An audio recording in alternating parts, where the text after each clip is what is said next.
बिल्कुल, चूंकि पुस्तक में गद्य, पद्य, प्रयोजनमूलक हिंदी और व्याकरण जैसे कई महत्वपूर्ण खंड हैं, इसलिए एक साथ सबके अत्यधिक विस्तृत नोट्स बनाने से वे बहुत लंबे हो जाएंगे।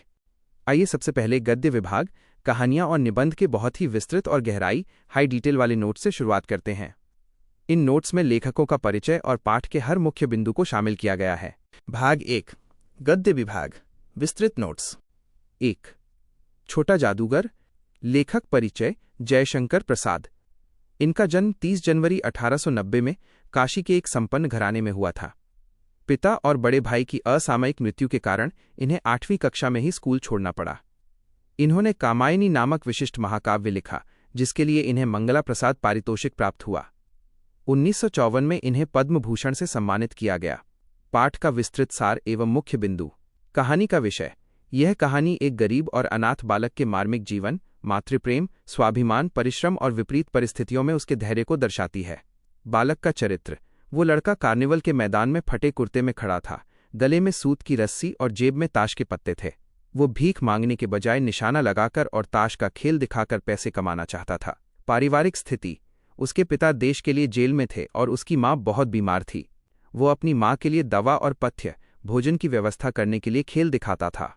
जादू का खेल। बालक ने अपने खेल में भालू का मनाना, बिल्ली का रूठना और गुड़िया का ब्याह जैसे दृश्य दिखाए। उसकी वाक्पटुता, बोलने की कला ने सबको हंसा दिया।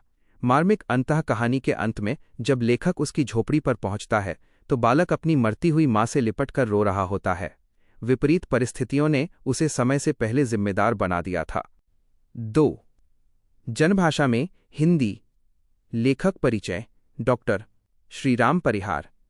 इनका जन्म मध्य प्रदेश के खंडवा जिले के फेफरिया गांव में हुआ था। इन्होंने साहित्य अकादमी नई दिल्ली की सलाहकार समिति के सदस्य के रूप में भी कार्य किया है। पाठ का विस्तृत सार एवं मुख्य बिंदु। भाषा का महत्व। भाषा किसी भी राष्ट्र की आत्मा और पहचान होती है। बिना राष्ट्रभाषा के किसी भी राष्ट्र की कल्पना करना असंभव है। हिंदी की समृद्धि।